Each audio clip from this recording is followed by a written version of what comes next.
క్రీస్తునందు ప్రియమైన వారలారా, శుభాలు. ఎలా ఉన్నారు? బాగున్నారా?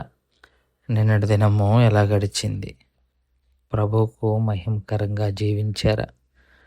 జీవించినట్లయితే ఆయనకు స్తుతులు. లేని ఎడల ఆయన మనల్ని క్షమించునుగాక.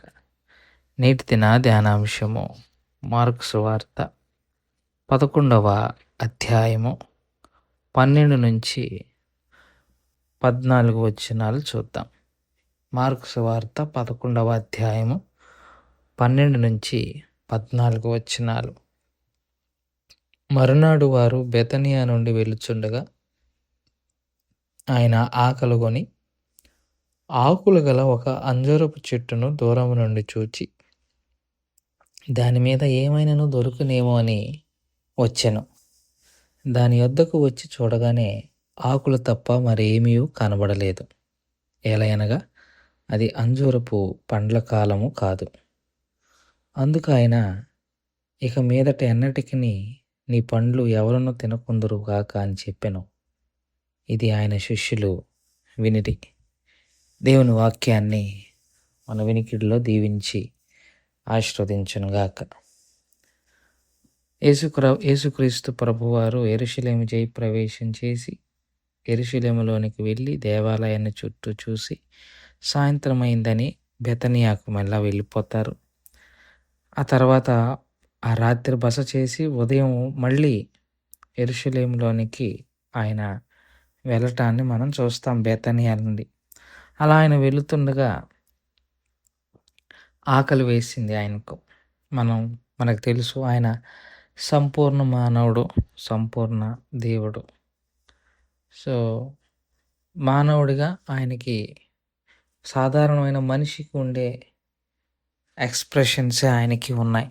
ఆయనకి కోపము, ఆయనకి నిద్ర, ఆయనకి ఆకలి, ఆయనకి దాహము వేసాయి. అందులో భాగంగా నడుచుకొని వెళ్తున్న ఆ సందర్భంలో యేసు ప్రభు వారికి ఆకలి వేసింది. ఆకలి వేసినప్పుడు దూరం నుంచి అంజూరపు చెట్టు ఒకటి కనిపించింది. అది దూరం నుంచి చూచి దాని మీద ఏమైనా దొరుకుతాయేమో అని వచ్చాను. దాని వద్దకు చూడగా ఆయనకు అంజూరపు ఏమీ కనపడలేదు. ఆకులు తప్ప ఏం కనపడలే. దూరం నుంచి ఆయనకు ఆకులు గల ఒక అంజూరపు చెట్టు చూడగానే ఆశతో దాని దగ్గరకు వస్తే ఆకులు తప్ప ఆయనకి ఏమీ కనబడవు. ఎందుకనంటే అది వసంతకాలం కాదు. వసంతకాలము అంజూరపు చెట్లు పండ్లు ఇచ్చే కాలం. వసంతకాలం అంటే అటు ఇటుగా మార్చి నుండి మే, ఆ సమయంలో సమ్మర్ సీజన్. ఆ సమయంలో అంజూరపు చెట్లు మొలుస్తాయి, పండ్లు ఇస్తాయి. మరి వసంతకాలంలో కాకుండా ముందుగా వెళ్ళి ఆ చెట్టు దగ్గర ఆయనకి ఏమీ కనబడకపోయేసరికి ఆ చెట్టుని శపించటం అన్నది ఎందుకనో యేసు ప్రభువారు మరీ అందరికీ అర్థమైపోతుంది. అందులో అసలు లాజిక్కే లేదని అందరికీ అర్థమైపోతుంది. పండ్లు లేని ఆయన దగ్గరికి వెళ్ళి చూసి పండ్లు లేకపోయేసరికి దాన్ని తిట్టడము, శపించటం ఎంతవరకు సబబు? అందులోనూ యేసు ప్రభు వారి యొక్క స్థాయి కలిగిన మనిషి ఇంత చిన్న లాజిక్ని మిస్ అయ్యి ఆ అంజూరపు చెట్టును శపించటం అన్నది ఎక్కడో లాజిక్ మిస్ అయ్యాడని అనిపిస్తుంది. లేకపోతే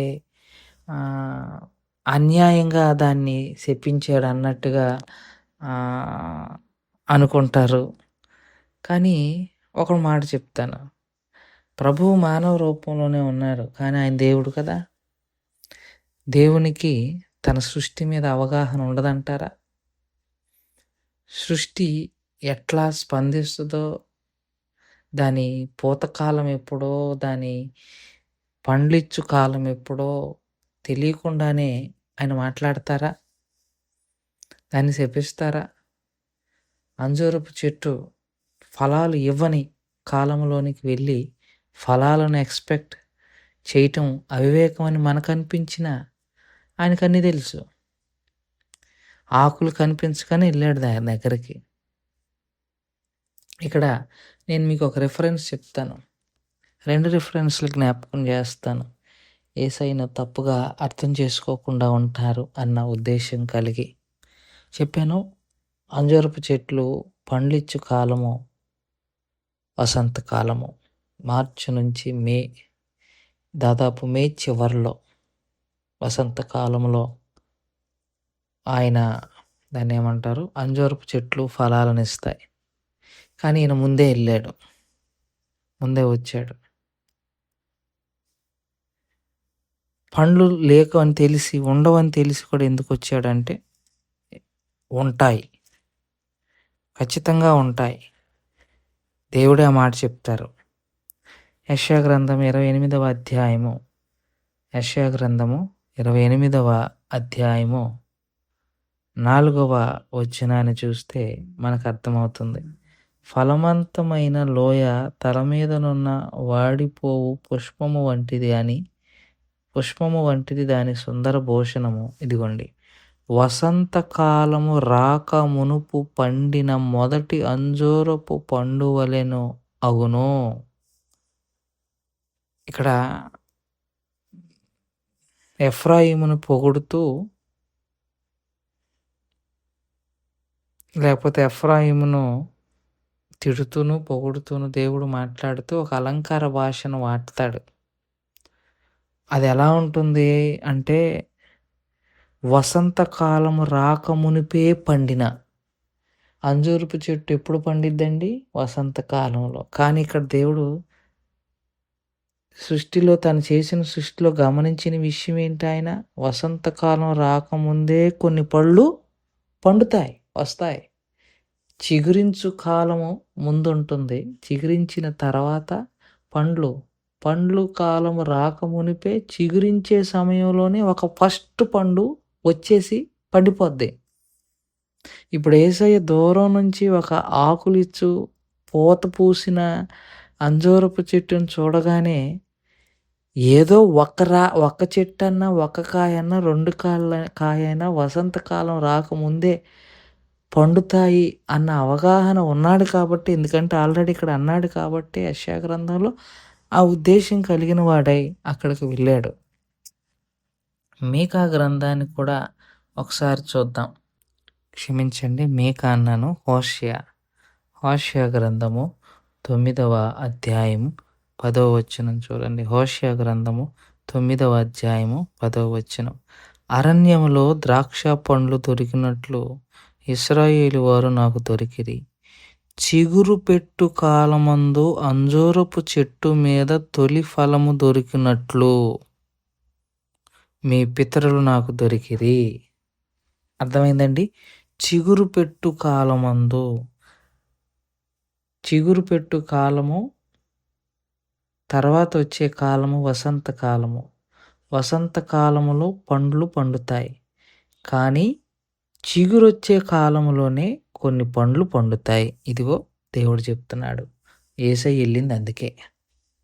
యేసయ్య వెళ్ళింది చిగురించే సమయంలో కూడా కొన్ని పండ్లు దొరుకుతాయి. ఇక్కడ అదే అన్నాడు, తొలి ఫలము. చిగురించు కాలమందు అంజూరపు చెట్టు మీద తొలి ఫలము దొరికినట్లుగా అంటే చిగురించే కాలంలోనే ఒక్కొక్క ఫలం దొరుకుతుంది. అలా దొరికితేమో అని ఆయన వెళ్తే అక్కడేముంది? అక్కడ ఆ పదాన్ని చూడాలి, ఆకులు తప్ప ఏమీ లేవు. అంటే కనీసం పిందులన్నా ఉంటాయి. మనం అంటాం కదా, పిందె, అరే చిన్న పిందెరా అంటారు కదా. ఆ అంజూరపు చెట్టు కనీసం ఫలాలు వస్తాయన్న సూచన కూడా కనిపించటం లేదు. ఇది దేనికి సాదృశ్యంగా ఉందంటే, ఇశ్రాయేలీయుల యొక్క మత ఆచారాన్ని ఆయన అక్కడ ఎత్తి చూపిస్తున్నట్టుగా మనం అర్థం చేసుకోవచ్చు. ఆకులైతే కనబడుతున్నాయి కానీ ఫలాలు లేవు. అలాగే ఇశ్రాయేలీయులు కూడా భక్తి చేసినట్టుగా కనిపిస్తున్నారు కానీ వారి భక్తిలో ఫలం లేదు. దేవుడు కూడా అలాగే ఆ భక్తిని చూసి వస్తే వాళ్ళ దగ్గర భక్తికి సంబంధించిన ఫలాలు కనబడకపోతే దాన్ని శపించక ఏం చేస్తారండి? శపించాడు. కాబట్టి అంజూరపు చెట్టును శపించింది దేవుడు న్యాయమే. ఎందుకు న్యాయమేనంటే అది కోతకాలం కాదని మనం అనొచ్చు. కానీ అది కోతకాలం కాకపోయినా కొన్ని ప్రథమ ఫలాలుంటాయి. అవి పండుతాయి. ఆటి కోసం వెళ్ళాడు. అసలు ఆటి కోసం యేసయ్య వెళ్తే పండిన పండు పక్కన పెట్టు. అసలు చెట్టు మీద పిండి కూడా కనిపించటం లేదు. అందుకే దాన్ని శపించి అవతల పడేసినట్టుగా మనం చూస్తాం. మన బ్రతుకులు కూడా అంతే అవుతాయండి.